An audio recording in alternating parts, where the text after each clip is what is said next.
Pemirsa, pakar telematika Roy Suryo kembali mengajukan pra-peradilan untuk keempat kalinya dalam kasus ijazah Presiden ke-7 RI Joko Widodo ke Pengadilan Negeri Jakarta Selatan. Pra-peradilan tersebut terkait pencekalan Roy Suryo oleh polisi.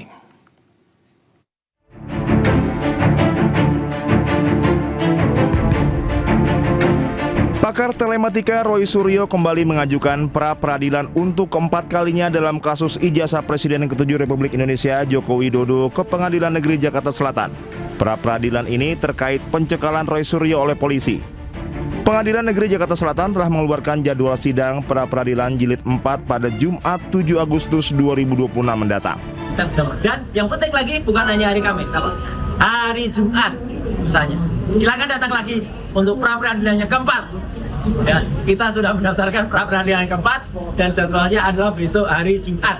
Ya, kita tunggu jam 9 ya, jam 9 pagi. Jadi itulah pra-peradilan keempat. Tentang apa? Tentang pencekalan. Ya, pencekalan dan ada beberapa ya, tapi yang penting tentang pencekalan. Pra-peradilan jilid 4 ini mempersoalkan sejumlah hal, khususnya tentang pencekalan Roy Suryo oleh polisi. Pasca ditetapkan sebagai tersangka kasus ijazah Jokowi, termohon dalam gugatan pra-peradilan jilid 4 ini masih sama, yakni Polda Metro Jaya dan Kejari Jakarta Selatan. Dari Jakarta, Tim Liputan Anyus melaporkan. Perjalanan hukum Roy Suryo dalam perkara dugaan fitnah dan pencemaran nama baik terkait polemik keaslian ijazah Presiden RI ke-7 Joko Widodo menghasilkan 2 putusan pra-peradilan dengan hasil yang berbeda. Kini Roy Suryo tengah menjalani sidang gugatan pra-peradilan ketiga dan telah mengajukan gugatan keempat.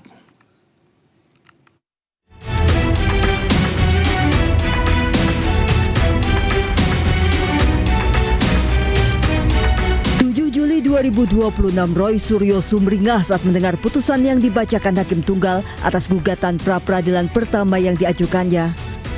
Hakim mengabulkan sebagian gugatan Roy Suryo, menyatakan penggeledahan, penangkapan, dan penahanan Roy Suryo tidak sah. Namun dalam pra-peradilan kedua yang digelar 20 Juli 2026, Roy Suryo harus menerima kekalahan. Hakim Tunggal sidang pra-peradilan Roy Suryo Iketut Darpawan memutuskan menolak seluruh permohonan pra-peradilan kedua Roy Suryo. Hakim menilai Roy sengaja memecah satu persatu dan menyalahgunakan pra-peradilan dengan tujuan menunda pokok perkara. Dengan demikian, penetapan status tersangka Roy Suryo sah. Sidang pra-peradilan jilid 3 tersangka kasus ijazah Presiden ke-7 RI Joko Widodo, yaitu Roy Suryo, kembali digelar di Pengadilan Negeri Jakarta Selatan Jumat 31 Juli 2026. Untuk ketiga kalinya, Roy kembali menggugat pra-peradilan Polda Metro Jaya untuk mengganti rugi 206 juta rupiah. Rincian gugatannya itu ganti rugi material senilai 106 juta rupiah dan ganti rugi imaterial senilai 100 juta rupiah. Sementara Polda Metro Jaya menilai gugatan ganti rugi Roy Suryo tidak memiliki dasar hukum dan pembuktian yang memadai. Gugatan tersebut dianggap hanya berdasar pada penilaian sepihak dan tidak objektif. Roy Suryo terus melakukan perlawanan, kali ini telah mengajukan pra-peradilan keempat, gugatan terkait pencekalan. Tim Liputan iNews melaporkan. Pengadilan Tata Usaha Negara Jakarta menolak seluruh permohonan keberatan yang diajukan Universitas Gadjah Mada terkait keterbukaan informasi ijazah mantan Presiden Joko Widodo. Putusan ini menguatkan penetapan Komisi Informasi Publik yang mewajibkan UGM membuka dokumen akademik Jokowi pada publik.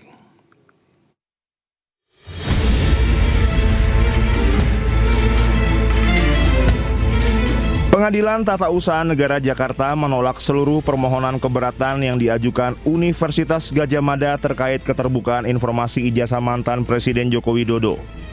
Putusan ini menguatkan penetapan Komisi Informasi Publik yang mewajibkan UGM membuka dokumen akademik Jokowi kepada publik. Selain menolak banding UGM, Majelis Hakim juga membebankan biaya perkara sebesar Rp648.500 kepada pihak UGM. Tim kuasa hukum bongkar ijazah Jokowi atau Bonjowi, Edi Hardu, menyebut putusan ini adalah kemenangan demokrasi. UGM pun diminta untuk segera membuka dokumen akademik milik Jokowi ke publik. Kemenangan rakyat, kemenangan demokrasi. Salah satu unsur penting dalam demokrasi itu adalah keterbukaan. keterbukaan itu merupakan hak asasi manusia, hak asasi warga. Ya, warga ingin tahu seseorang yang diduga ijazahnya palsu atau dokumen terkait untuk kepentingan publik itu diduga tidak beres. Warga ingin tahu benar nggak sih? Kalau warga meminta kepada badan publik negara seperti UGM, itu harus dibuka. UGM tidak bisa menutup, atau lembaga publik lainnya tidak bisa menutup. Sementara Wakil Ketua Pradi Bersatu, Lecumanan, mengatakan pihaknya tidak keberatan dengan putusan PT UN yang mewajibkan UGM membuka dokumen akademik Jokowi kepada publik. Ya kan, terkait dengan publikasi ijazah sertifikat Pak Jokowi ini 2 tahun yang lalu, ya kan, bahwa seseorang bernama Dian Sandi itu kan telah mempublikasi dan tidak ada keberatan dari pihak Pak Jokowi. Tidak ada yang menyampaikan keberatan, nggak ada. Ya kan, cuman kami keberatan ketika ya kan ijazah yang dipublikasi oleh seseorang bernama Dian Sandi yang kemudian diolok-olok, dijatuhkan harkat dan martabat yang kebetulan ada di foto itu, dan nama yang tertera di ijazah itu direndahkan serendah-rendahnya. Itu yang menjadi keberatan. Dalam pertimbangan hukumnya, Majelis Hakim PT UN Jakarta menegaskan hak masyarakat untuk mengetahui riwayat pendidikan pejabat negara mengalahkan klaim kerahasiaan data pribadi. Hakim menolak dalih UGM yang mempermasalahkan batas waktu permohonan informasi serta alasan perlindungan data pribadi. UGM kini wajib menyerahkan dan membuka seluruh dokumen akademik Joko Widodo ke publik. Tim Liputan Anyus melaporkan. Dewan Pengawas Komisi Pemberantasan Korupsi memastikan akan periksa staf administrasi KPK Setiabudi Dias Oktavianto yang menjadi tersangka dugaan pemerasan Bupati Pemalang nonaktif Anom Widiantoro. Pemeriksaan itu dilakukan sebagai bagian dari evaluasi internal Dewas KPK agar peristiwa serupa tak terulang kembali.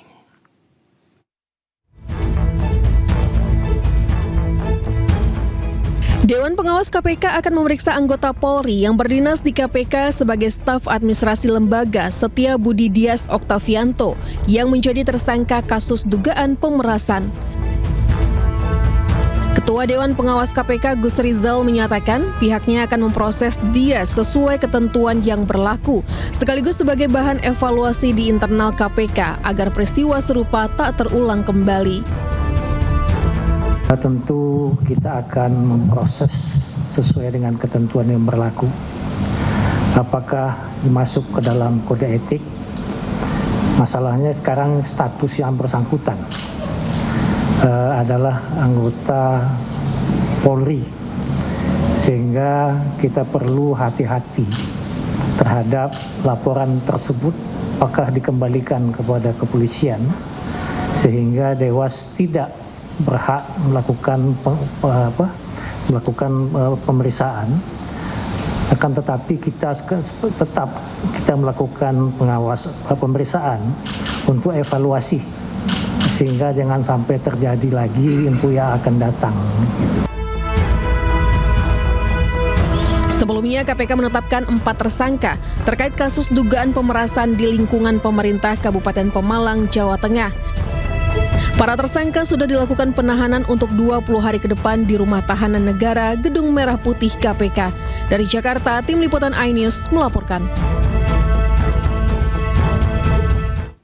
Jika kepala daerah terlibat korupsi, pemerintah berencana menaikkan gaji para kepala daerah. Pegiat anti korupsi justru menilai cara tersebut salah dan bukan solusi tuntaskan korupsi.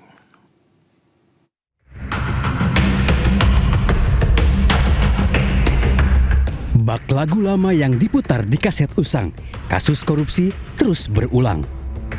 Sejak Pilkada 2024 selesai, KPK bahkan sudah menangkap 17 kepala daerah yang terjerat kasus korupsi. Alih-alih mencari akar masalahnya, pemerintah justru berencana menaikkan gaji para kepala daerah. Pegiat anti korupsi Zainur Rohman menilai penyebab kepala daerah terjerat korupsi bukanlah perkara gaji, melainkan tingginya biaya politik. Faktor paling dominan adalah high cost politik, tingginya biaya politik. Seseorang mencalonkan diri sebagai kepala daerah itu membutuhkan modal sangat besar untuk level bupati wali kota, bahkan hingga puluhan miliar. Sedangkan penghasilan resminya tentu jauh dari itu. Dari mana mereka harus mengembalikan modal politik yang sangat tinggi itu? ya dengan segala cara, salah satunya adalah dengan melakukan korupsi. Yang pertama, tentu ada pengeluaran sah untuk kampanye, untuk berbagai kebutuhan pemenangan. Yang kedua, yang justru sangat besar adalah biaya tidak sah, biaya haram dalam kontestasi pilkada. Yang pertama adalah kandidasi buying, pembelian perahu, memberikan sejumlah uang kepada partai politik atau gabungan partai politik agar mau mencalonkan pasangan calon. Sebelumnya beralasan beban pekerjaan kian berat, Asosiasi Kepala Daerah mendesak pemerintah segera merevisi Peraturan Pemerintah Nomor 109 Tahun 2000 tentang gaji kepala daerah. Melakukan revisi terhadap PP Nomor 109 Tahun 2000 tentang kedudukan keuangan kepala daerah dan wakil kepala daerah. Poin 2 ini sudah 26 tahun tidak ada penyesuaian, sedangkan perkembangan situasi ekonomi politik kita semakin kompleks dan tanggung jawab kepala daerah juga semakin besar. Gayung bersambut, Menteri Dalam Negeri Tito Karnavian menyebut akan membuka peluang merevisi peraturan berusia 26 tahun itu. Tim Liputan iNews melaporkan. Pemirsa, penyidik Kejagung menggeledah 3 tempat baru dalam kasus pencucian uang Febri Adriansyah, yakni kantor tersangka Don Rito, Rumah Nurban Herin, serta 4 kantor swasta. Selain itu, pemirsa, penyidik juga memeriksa 4 saksi baru. Tim penyidik telah memanggil dan memeriksa 4 orang saksi, yaitu saksi T, R, DH, dan HH, yang semuanya adalah karyawan swasta. Dan paralel dengan kegiatan pemanggilan dan pemeriksaan saksi, tim penyidik juga melakukan tindakan hukum berupa penggeledahan yang sedang berlangsung di beberapa tempat, di antaranya di kantor di daerah Jakarta Selatan, kedua juga daerah perkantoran juga di beberapa tempat, baik itu PT HI, PT PIS, PT KPI, dan PT beberapa PT di daerah Jakarta Selatan, juga sebuah rumah di daerah Depok, Jawa Barat. Seluruh tindakan penyidikan tersebut telah dilakukan berdasarkan ketentuan acara yang berlaku dan merupakan bagian dari upaya penyidik untuk memperoleh alat bukti, memperjelas konstruksi perkara, serta melakukan penelusuran terhadap aset-aset yang diduga berasal dari hasil tindak pidana. Kuasa hukum ex-Jampitsus Febri Adriansyah permasalahkan penyidik Kejagung yang tidak bisa membuktikan alat bukti dan tindak pidana asal atau predicate crime. Sementara menurut pegiat anti korupsi dalam kasus pencucian uang, penyidik tidak perlu membuktikan terlebih dahulu tindak pidana asal.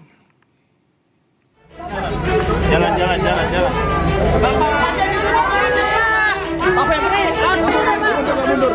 Setelah menjadi tersangka dan ditahan, perlawanan demi perlawanan terus dilancarkan Febri Adriansyah. Salah satunya, pertanyakan dasar penetapan dirinya sebagai tersangka tindak pidana pencucian uang. Kuasa hukumnya menilai selain alat bukti yang digunakan penyidik tidak jelas, penyidik juga tidak bisa membuktikan predikat crime atau tindak pidana asal yang dilakukan oleh Febri Adriansyah. Tidak jelasnya predikat crime atau tindak pidana asal dari pencucian uang ini. Kalau bicara soal TPPU, pertanyaan pertama adalah itu emas milik siapa? Nah, ini kan harus dibuktikan oleh penyidik. Undang-Undang 8 2010 tentang pencucian uang itu disebut ada 25 jenis tindak pidana asal atau predicate crime. Kalau salah sumber dan asal usulnya, maka bisa keliru sampai di ujung. Pendapat bertolak belakang disampaikan pegiat anti korupsi Herdiansyah Hamzah. Hamzah menyebut tindak pidana asal atau predikat crime tidak wajib dibuktikan terlebih dahulu. Namun cukup dengan ditemukannya 2 alat bukti yang cukup. Jadi di dalam Undang-Undang Tindak Pidana Pencucian Uang itu disebutkan eksplisit bahwa tidak diperlukan pembuktian tindak pidana asalnya terlebih dahulu atau predikat crime untuk melakukan proses hukum terhadap dugaan tindak pidana pencucian uang. Jadi logika yang selalu mengatakan harus terlebih dahulu membuktikan predikat crime-nya itu saya kira juga keliru. Karena tidak dibutuhkan putusan peradilan mengenai predikat crime-nya untuk mengusut tindak pidana pencucian uang. Sebelumnya, tim 9 Kejagung menetapkan Febri Adriansyah dalam kasus pencucian uang. Kasus berawal dari temuan 74 kg emas dan uang 536 miliar rupiah saat Kortas Tipit Korpori menggeledah 13 lokasi.